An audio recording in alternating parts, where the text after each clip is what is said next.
A warm outdoor jacket, a powerful drill, and a cold beer in the evening sun. Can you guess what these things have in common? Sure, they're all products from well-known companies, Patagonia, Bosch, and Carlsberg. But here's something you might not know. These companies all share a special corporate ownership structure, one that many businesses around the world are already embracing: steward ownership. Sounds a bit dry and technical? Maybe. But talking about ownership actually raises some big questions.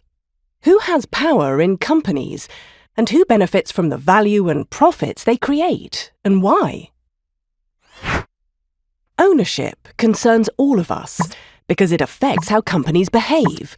So let's break it down. Most companies look like this. You have employees, managers, entrepreneurs, and often investors too. Ownership initially lies with the entrepreneurs, the individuals who founded the company or took it over at some point. And as company owners, they basically have two key rights. 1. The right to take the big decisions and steer the wheel, voting rights. And 2. The right to take profits and monetize the overall value. These rights are bundled together, so power and money come as a package deal here. And when investors come in, the same logic applies. They provide the money that the company needs to grow and, in return, receive their own bundle of rights.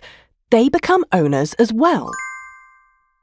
Now, this setup is not necessarily a problem, as many entrepreneurs and investors act in the best interests of their companies. But it also opens the door to something we frequently witness: a company being treated mainly as a vehicle for making money for its owners. This also includes selling the company on the market, like a commodity, to the highest bidder, sometimes over and over again. Often, the new owners don't care much about the company itself. They are primarily interested in making profits, viewing the company as an object of speculation. Its actual purpose and mission take a backseat. And this affects how these companies operate. An example. Imagine you need to go to the hospital and picture two different scenarios.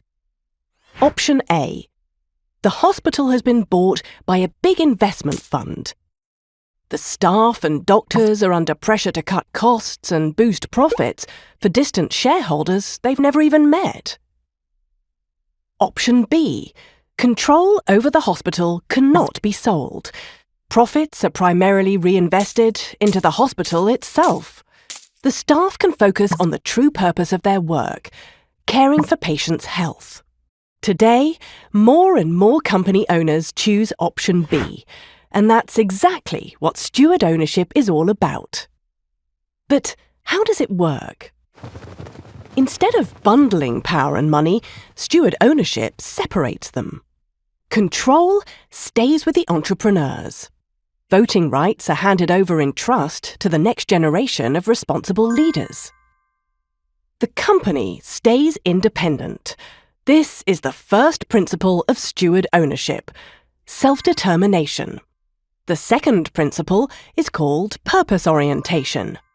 This means that profits and the value of the company always serve its purpose. Profits are reinvested, used to pay fair wages, cover capital costs, or are donated. Entrepreneurs can still receive compensation for their efforts, but they cannot extract profits just like that, or even sell the company for their own benefit. Of course, they're still owners. They own the voting rights and bear full responsibility. However, they manage the company's value and profits as stewards. That makes them steward owners. The key twist: all of this is not just a philosophy or a promise. It's legally built into the DNA of the company and cannot be changed back just like that. And the investors? They still play an important role, but the focus lies on fostering a healthy financing partnership. investors provide capital and they get returns for their investments. However, these returns are always limited in some way, and investors do not receive a whole ownership bundle. Because in steward-owned companies, control is never for sale. Oh, and we've saved the best for last. Research shows that steward-owned companies survive longer and are more resilient in crises. They operate more sustainably and are more innovative. They have happier employees who stick around longer and even have lower divorce rates. Seriously. So, as you can see, the way ownership is set up makes a difference.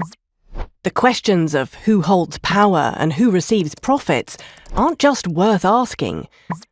Answering them in a different way is key to creating independent companies, flourishing economies, and healthy societies.